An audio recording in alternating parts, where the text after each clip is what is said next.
Ради Хабиров поручил начать восстановительные работы на территориях, пострадавших от подтоплений. На оценку ущерба глава республики дал 2 недели, а до конца года поручил восстановить наиболее значимые инфраструктурные объекты.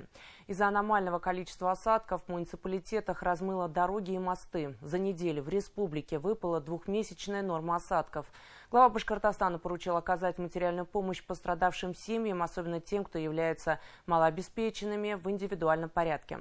Подробнее в материале Динарты Масхановой.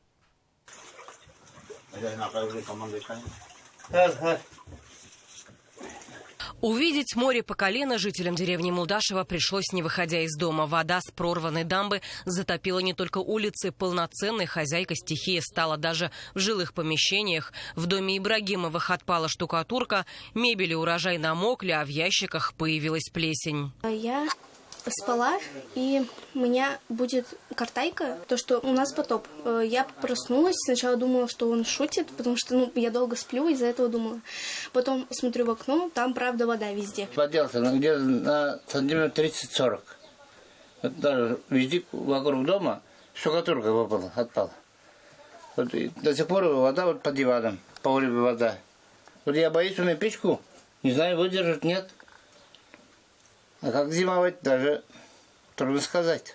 Жители оказались как на необитаемом острове. Объездную дорогу размыло, а основная переправа разрушилась. По запросу людям привозили продукты, в основном это свежий хлеб и чистая вода. Попасть на противоположный берег помогали сотрудники МЧС. Основным транспортом в эти дни стала лодка. Но уже на неделе завезли щебень и начались восстановительные работы. Прорабатывался вопрос с материалами. В первую очередь, конечно, это у нас трубы и щебень. То есть прорабатывался вопрос ближайшие карьеры, откуда можно брать щебень, и прорабатывался вопрос по поставке труб, то есть искали именно большие диаметры труб, чтобы можно было уложить в речку. В Бурзянском районе аномальные осадки спровоцировали оползень. Он перекрыл дорогу между селами Байназарова и Мурадымова. Для того, чтобы машины не сидели в пробках, было организовано реверсивное движение. На сегодняшний день дорога полностью открыта, главное, что нет пострадавших. Кирпичи, они уходили полностью, было и закрыло, еще сверху даже чуть ли не целый кирпич можно было ложить. По берегу было. Ну вот вода, камни открылись. 2-месячная норма дождей выпала всего за неделю. Больше всего пострадали жители Абзелиловского, Белорецкого и Учелинского районов. Ради Хабиров поблагодарил экстренные службы за работу в непростые дни. Людей за терпение и поручил начать восстановление. В течение 2 недель понять, что мы должны сделать, и, соответственно, закрепить это финансово. Часть вещей текущим режимом, так?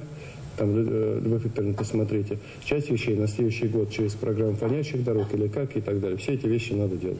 Если там есть какие-то, так вот, знаете, бывает, семья очень экономически некрепкая, да, это какую-то помощь, это уже наша зона ответственности. Посмотрите. Ну, с главами это отдельно, по каждому случаю надо поговорить. Уже восстановлен мост в Сибае. Он был полностью под водой, а обочины и вовсе размыло. Движение для автотранспорта открыто. Здесь вообще моста не видно было. Вот за 2 дня вода спала. И с сегодняшнего дня начинаем засыпать, выравнивать. Сегодня закончим.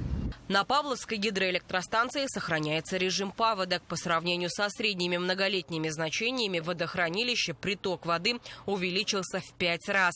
На сегодняшний день объем расхода примерно равен объему притока. Гидроузел работает на транзит прибывающей воды. В конце прошлой недели мы получили соответствующее сообщение.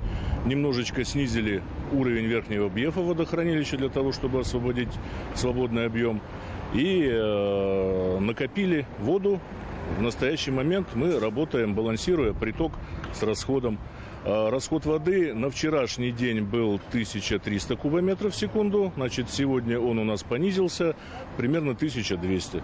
Последствия от аномальных осадков коснулись и столицу. На данный момент продолжает увеличиваться перелив дороги к Садам-Казарес и Альбатрос. Легковым автомобилям здесь пока не проехать. В Демском районе города Уфы перелив дороги к Садам, Казарес и Альбатрос составляет 250 метров. Проезд автотранспорта невозможен. На месте дежурят сотрудники управления гражданской защиты, эвакуация жителей не требуется. Главное управление МЧС России в Республике Башкортостан в круглосуточном режиме продолжает работу оперативный штаб. Ведется постоянный мониторинг уровня рек и сброса воды на водохранилищах. Паводковая ситуация хоть и стала в республике лучше, но расслабляться еще рано. Синоптики в ближайшие дни обещают хоть и теплую, но дождливую погоду. Тревожные ночи для спецслужб не заканчиваются. Они мониторят обстановку круглосуточно. Динара Таймасханова. Итоги недели.